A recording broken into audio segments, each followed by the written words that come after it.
గుర్తించడానికి,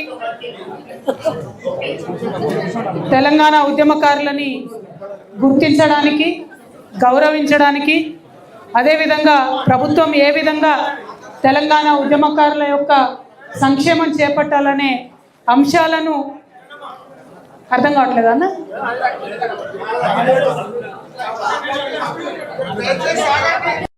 గుర్తించడానికి, గౌరవించడానికి, అదేవిధంగా తెలంగాణ ఉద్యమకారులకు సంబంధించి సంక్షేమం ఏ విధంగా చేపట్టాలి అనేటటువంటి సూచనలు, సలహాలు ప్రభుత్వానికి ఇవ్వడానికి ఏర్పాటు చేసినటువంటి కమిటీని నేను మనస్ఫూర్తిగా వారికి ధన్యవాదాలు తెలియజేస్తా ఉన్నాను. ఎందుకంటే కమిటీ నుండి తెలంగాణ రక్షణ సేనకు మీరు రావాల్సిందిగా పిలవడం, ఉద్యమకారుల సంక్షేమం గురించి మా పార్టీ నుండి మేము అనుకుంటున్నటువంటి కొన్ని విషయాలు చెప్పేటటువంటి అవకాశం రావడం నేను అదృష్టంగా భావిస్తూ ఉన్నాను. ఎందుకు ఈ మాట చెప్తా ఉన్నామంటే, ఉద్యమకారులందరితో కలిసి భుజం భుజం తట్టి పనిచేసేటటువంటి ఒక వ్యక్తిగా, మరి ఉద్యమకారులకు అన్యాయం జరిగిందనేటటువంటి అంశాలు ఇప్పుడే కాదు, అధికారంలో ఉన్నప్పుడు కూడా పలుమార్లు గొంతెత్తి అంతర్గత వేదికల్లో చెప్పినటువంటి వ్యక్తిగా, ఆ పర్యవసానానికి బలైనటువంటి ఒక వ్యక్తిగా నేను ఇవాళ ఇక్కడికి రావడం జరిగింది. ఈ రెండు మాటలతోని ఉద్యమకారులకు ఏమాత్రం న్యాయం జరిగినా కూడా నా జన్మ ధన్యమైందని చెప్పి నేను భావిస్తానని ఈ సందర్భంగా మీ అందరికీ తెలియజేస్తూ, తెలంగాణ రాష్ట్ర ఏర్పాటు కోసం అమరులైనటువంటి వీరులకు, వారి కుటుంబాలందరికీ కూడా మనస్ఫూర్తిగా చేతులెత్తి నమస్కారం తెలియజేస్తూ, నేను కమిటీ వారికి, ముఖ్యంగా చైర్మన్ గౌరవనీయులు పెద్దలు కేశవరావు గారికి, అదేవిధంగా గౌరవ పెద్దలు ఉద్యమకారులు కోదండరామ్ గారికి, అదేవిధంగా సోదరులు అద్దంకి దయాకర్ అన్న గారికి, అట్లానే సోదరులు రాములు నాయక్ అన్న గారికి, ఇంకొక సోదరులు గౌరవనీయులు మోతే శోభన్ రెడ్డి గారికి నమస్కారాలు తెలియజేస్తూ ఉన్నాను.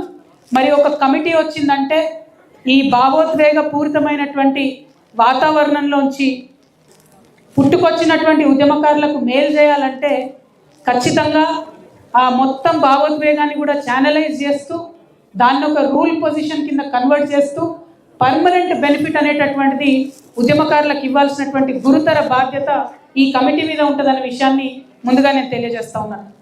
మనం ఏం తీసుకున్నా కూడా భారత ప్రభుత్వం నుంచి ఇన్స్పిరేషన్ తీసుకుంటాం. ఒక రూల్ పొజిషన్ తీసుకున్నా, ఒక జీవో తీసుకున్నా, ఒక ఆర్డర్ తీసుకున్నా, ఏదున్నా కూడా మనం భారత ప్రభుత్వం నుండి తీసుకుంటాం. ఈ సందర్భంగా భారతదేశంలో స్వతంత్ర ఉద్యమం జరిగినటువంటి సందర్భంలో కోట్లాది మంది భారతీయులందరం కూడా పాల్గొన్నాం. కులాలకు అతీతంగా, మతాలకు అతీతంగా, పార్టీలకు అతీతంగా. అందులో వారికి రకరకాల భావజాలాలు ఉన్నప్పటికీ, కొంతమంది ఎక్స్ట్రీమ్గా ఆలోచించే వాళ్ళు ఉన్నా, కొంతమంది మధ్యమంగా ఆలోచించే వాళ్ళు ఉన్నా, అన్ని రకాల భావజాలం ఉన్నటువంటి వాళ్ళందరం కూడా ఆనాడు స్వతంత్ర ఉద్యమంలో పాల్గొన్నాం. కోట్లాది మంది పాల్గొంటే లక్షలాది మందికి మాత్రమే స్వతంత్ర సమరయోధులు అనేటటువంటి గుర్తింపు వచ్చిన విషయాన్ని ముందుగా మనందరం గమనించాలి.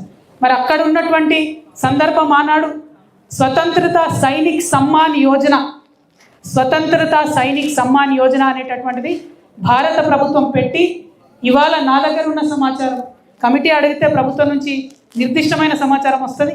మా దగ్గర ఉన్న సమాచారం 1,71,000 మందికి ఆనాడు స్వతంత్ర సమరయోధులుగా గుర్తించారు.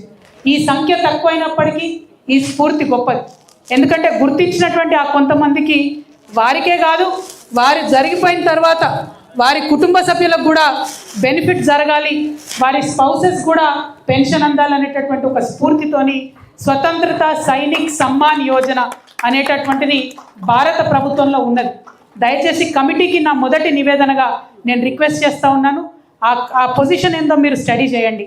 ఎట్లా అయితే ఇవాళ ఒక ఉద్యమకారుని గుర్తిస్తే వారు జరిగిపోయిన తర్వాత వారి కుటుంబానికి ఎట్లా న్యాయం జరగాలనేది ఆ మొత్తం దానిలో క్రైటీరియా ఉంది. కాబట్టి దయచేసి దాన్ని ఫస్ట్ పాయింట్ ఆఫ్ రిఫరెన్స్గా తీసుకోవాలని నేను మిమ్మల్ని కోరుతా ఉన్నాను.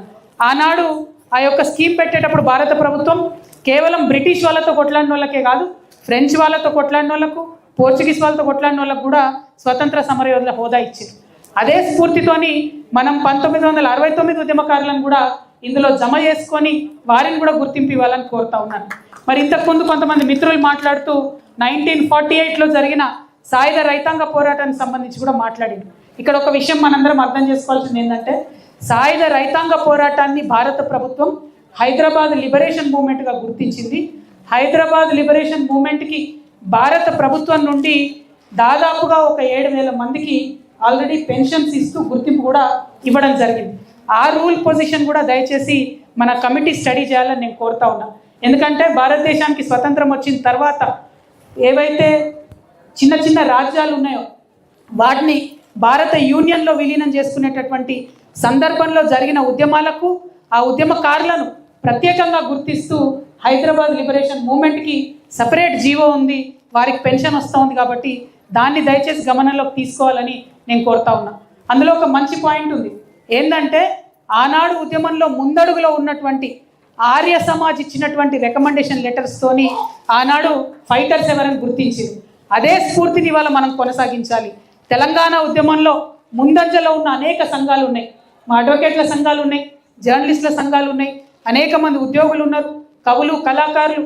వారి సంఘాలను గుర్తుపెట్టుకొని వారిచ్చిన రికమెండేషన్స్ని కూడా ఖచ్చితంగా గమనంలోకి తీసుకోవాలి.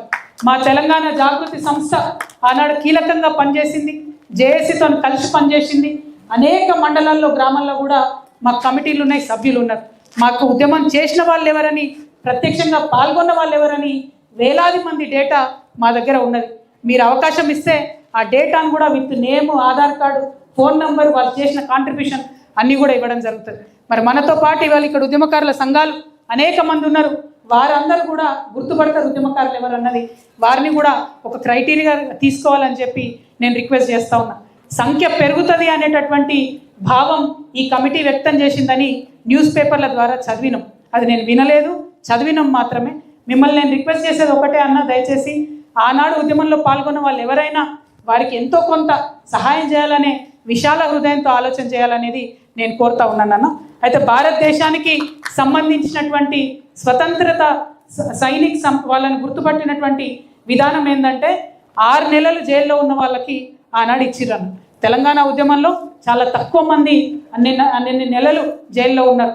అటువంటి వారందరికీ ఇమీడియట్ క్రైటీరియా కింద జైళ్లలో ఉన్నటువంటి వారికి, ఎఫ్ఐఆర్లు అయినటువంటి వారికి, ఛార్జ్షీట్లు అయిన వారికి మొదటి దఫా తక్షణమే ఎటువంటి వెరిఫికేషన్ అవసరం లేకుండా ఒక అడుగు ప్రభుత్వం ముందేసి గుర్తింపు ఇవ్వాలి, గౌరవం ఇవ్వాలి. మరి ఎటువంటి ఆర్థిక పరమైన ప్రయోజనాలు ఇస్తారో చెప్పాలని నేను కోరుతా ఉన్నాను. రెండవది, ఆ ఇండియన్ గవర్నమెంట్ జీవోలో ఉన్న దాని ప్రకారం 6 నెలలు అందరికీ ఉంటే మహిళలకు, ఎస్సీ ఎస్టీలకు అయితే దాన్ని మినిమం సగం చేసిర్రన్న. అంటే ఇక్కడ కూడా మీరు ఏదైతే క్రైటీరియా నిర్ణయిస్తారో అందులో సగం క్రైటీరియా నిండిన మా ఆడబిడ్డలు చాలా మంది ఉద్యమంలో పాల్గొన్న వాళ్ళు ఉన్నారు. కాబట్టి అందులో 50% క్రైటీరియా పూర్తయిన ఆడబిడ్డలకు, ఎస్సీ ఎస్టీలకు కూడా కొంత మీరు వెసులుబాటు కల్పించాలని నేను కోరుతా ఉన్నాను. భారతదేశం ఇచ్చినటువంటి మన గవర్నమెంట్ ఆఫ్ ఇండియా జీవోలో అండర్ గ్రౌండ్ పీరియడ్ని కూడా మెన్షన్ చేసింది. ఆనాడు అండర్ గ్రౌండ్ నుండి దాచుకొని మరి ఉద్యమంలో పాల్గొన్నటువంటి వారికి కూడా ఇచ్చింది. మరి అట్లా మనం ఎట్లా ఆలోచన చేద్దామో దయచేసి ఒకసారి చేయండి. హౌస్ అరెస్ట్ అయినటువంటి వాళ్ళ కోసం కూడా ఆ జీవోలో వెసులుబాటు కల్పించారన్న. అనేక మంది మన ఉద్యమకారులను హౌస్ అరెస్ట్ చేసిన విషయాన్ని కూడా దయచేసి ఆలోచన చేయాలి. ఇందాక జర్నలిస్ట్ మిత్రుడు తమ్ముడు నర్సింగ్ మాట్లాడుతూ ఉంటే విన్నా. అదే ఆ విషయాన్ని ఇక్కడ ఈ జీవోలో ఉన్నదన్న. మన వాళ్ళు ఇచ్చే సలహాలు మనం జీవో రూపంలో రూల్ పొజిషన్ ఎట్లా చేయాలని ఆలోచించే అవసరం లేదు. ఈ జీవోలో స్పష్టంగా ఉన్నది. Loss of property, confiscation, attachment or forced sale of property ఇవేవి జరిగినా కూడా మీరు వారిని తప్పకుండా ఆలోచన చేసి ఉద్యమకారులు గుర్తించాలని చెప్పి ఆ జీవోలో స్పష్టంగా ఉన్నదన్న. దాంతోపాటు పర్మనెంట్ డిసేబిలిటీ, ఎవరికైనా ఏదైనా మొత్తం డిసేబిలిటీ జరిగితే పోలీస్ అట్రాసిటీలో దాన్ని కూడా మెన్షన్ చేసి. ఇంకొక మాట చాలా క్లియర్గా ఈ జీవో ఎంత స్పష్టంగా ఉందంటే, ఫిజికల్ పనిష్మెంట్ ఒక 10 సార్లు లాఠీ దెబ్బలు తింటే వాళ్ళని ఉద్యమకారులుగా గుర్తించాలని ఇక్కడ స్పష్టంగా ఉంది. నా గమనంలో నాకు తెలిసి నేను అనేక మందిని చూసిన అన్న. రాజేష్ నాయక్ అని ఒక మహబాద్కి సంబంధించినటువంటి తమ్ముడు, యాకూబ్ రెడ్డి అని ఇంకో తమ్ముడు, వాళ్ళు ఆనాడు వరంగల్లో డైరెక్ట్గా ముళ్ళకంప మీద పడితే పొట్ట మొత్తం చీరిపోయి వాళ్ళ బతుకులంతా కూడా ఆగమైన పరిస్థితి ఉంది. అటువంటి వాళ్ళు ఎంతోమంది మనకు తెలుసు. వాళ్ళకి సపరేట్గా గుర్తింపు ఇవ్వమని అడగడం కూడా ఒక రకంగా వారిని చిన్నగా చేయడమేమో, ఒక్కసారి ఆలోచించమని నేను కోరుతా ఉన్నాను. మనకి ఇది ఒక బైబిల్లాగా, ఒక సూచిలాగా గవర్నమెంట్ ఆఫ్ ఇండియా ఆర్డర్ ఉంది. కాబట్టి దయచేసి దీన్ని చూడాలని నేను తెలియజేస్తున్నా ఉన్నాను. అట్లనే loss of job, loss of government job or local body employment due to participation in the freedom struggle, దానికి కూడా రూల్ పొజిషన్ ఉందన్న. మన దగ్గర 2 కానిస్టేబుల్ మనకు డైరెక్ట్గా తెలుసు. వాళ్ళు డైరెక్ట్ అందరి ముందట ఉద్యోగాలు వదిలేసారు. చాలామంది టీచర్లని ఉద్యోగాలు వదిలేసేటట్టుగా ఆనాడు ఉన్నటువంటి ప్రభుత్వ పెద్దలు ఇబ్బంది పెట్టారు. నాకు తెలిసి కొంతమందిని చిన్న చిన్న రేషన్ డీలర్లను కూడా ఎమ్మెల్యేలు మంత్రులు కక్షగట్టి రేషన్ డీలర్షిప్ క్యాన్సిల్ చేయడము, పెన్షన్లు తీసేయడము, రేషన్ కార్డులు తీసేయడము, ఇట్లా అనేక కార్యక్రమాలు చేయడం జరిగిందన్న. దయచేసి దాన్ని కూడా మానవతా దృక్పథంతో ఆలోచన చేయవలసిందిగా నేను రిక్వెస్ట్ చేస్తాను. ఎందుకంటే దానికి అంతా కూడా సపోర్టింగ్ రూల్ పొజిషన్ స్వతంత్ర సమరయోధుల గుర్తింపు జీవోలో ఉంది కాబట్టి దాన్ని ఆలోచించవలసింది కోరుతా ఉన్నాను. అట్లనే నేను చెప్పినట్టుగా మరి మన ఉద్యమకారులు జరిగిపోయిన తర్వాత వాళ్ళ కుటుంబ సభ్యులను ఎట్లా గుర్తించాలన్న దానికి కూడా దీనిలో క్లియర్గా డేటా ఉందన్న. ఫస్ట్ ప్రయారిటీ స్పౌస్కి, second priority unmarried unemployed daughter, అట్లానే డిపెండెంట్ పేరెంట్స్, వీళ్ళకి ఇవ్వాలి ప్రయారిటీ అని ఉందన్న. మన దగ్గర కూడా యాస్టీస్గా యథాతథంగా తీసుకున్నా కూడా తప్పు లేకుండా ఉంటుంది అనేది నా రిక్వెస్ట్ అన్న. ఎట్ ద సేమ్ టైం మరి ఇందులో కూడా డెఫినెట్గా ఏ స్కీమ్ పెట్టినా స్కామ్ అయ్యే పరిస్థితి ఉంటుంది కాబట్టి చాలా స్ట్రిక్ట్గా జైల్ సర్టిఫికేట్స్, అట్లానే అండర్ గ్రౌండ్ ఆర్డర్స్, కో ప్రిటిషనర్ సర్టిఫికేషన్, ఇది అన్నిటికన్నా మన ఉద్యమానికి, తెలంగాణ ఉద్యమానికి పెద్ద ఎత్తున వర్తిస్తుందన్న. కో ప్రిజనర్ సర్టిఫికేట్ ఆర్ కో ఉద్యమకారుల సర్టిఫికేట్స్. ఎందుకంటే ఇప్పుడు విద్యావంతుల వేదిక ఉంది, గౌరవ పెద్దలు ప్రొఫెసర్ జయశంకర్ సార్ మన కోదండరామ్ సార్ నడిపినటువంటి వేదిక. ఆ వేదికలో పాల్గొన్న వేలాది మందిని డైరెక్ట్గా సారే చెప్పగలుగుతారు ఎవరు ఉద్యమకారులని, పెద్దగా ఆలోచించే అవసరం లేదు. సో నా రిక్వెస్ట్ ఏంటంటే అన్న, ఇప్పటికే 30 నెలలు అయిపోయింది ప్రభుత్వం వచ్చి. 30 నెలల్లో ఇప్పుడు ఉద్యమకారులు అనేక మంది అనేక ఉద్యమాలు చేస్తే, హైదరాబాద్ నగర నడివీధుల్లో భిక్షాటన వేస్తే ఆ తర్వాత ఈ కమిటీ రావడం అన్నది కొద్దిగా విచారకరం అన్న.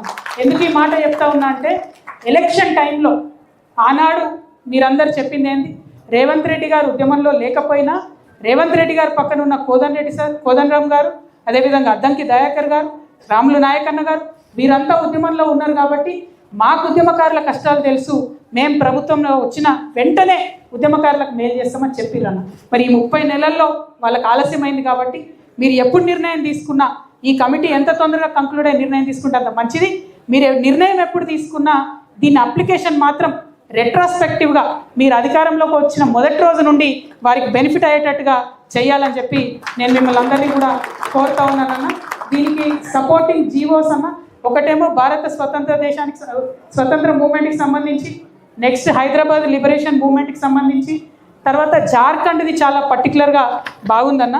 ఎందుకంటే ఫైనాన్షియల్ బెనిఫిట్తో పాటు ఉద్యోగాలలో 5% రిజర్వేషన్ జార్ఖండ్ ఇవ్వడం జరిగింది. కేవలం ఉద్యమకారులకే కాదు, ఉద్యమకారుల పిల్లలకు కూడా, కుటుంబ సభ్యులకు కూడా వారు 5% రిజర్వేషన్ ఇచ్చింది కాబట్టి జార్ఖండ్ మోడల్ బాగుందనే విషయాన్ని మీకు గుర్తు చేస్తూ ఉన్నానన్న.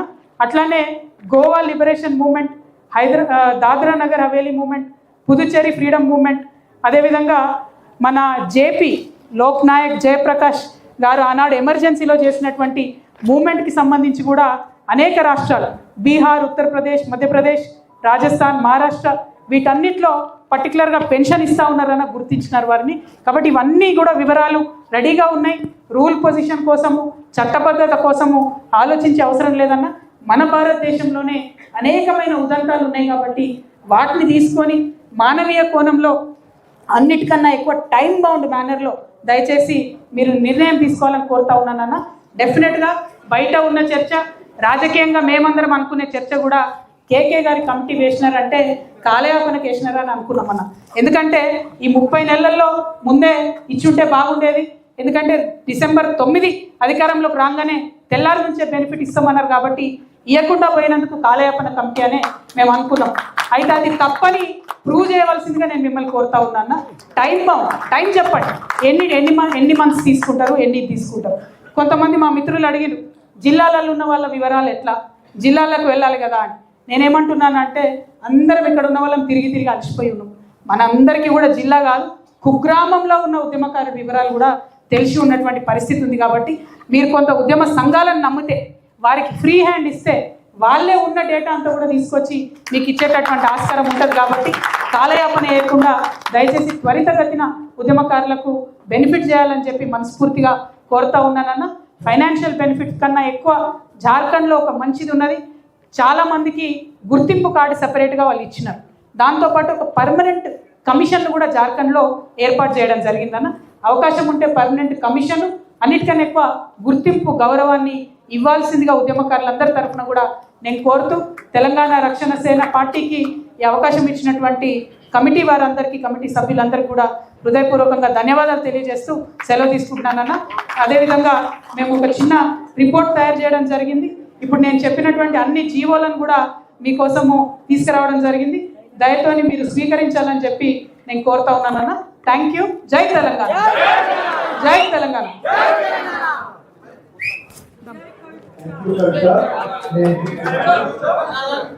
ఉండండి, ఇక్కడ కమిటీ మెంబర్స్ అందరూ స్లో.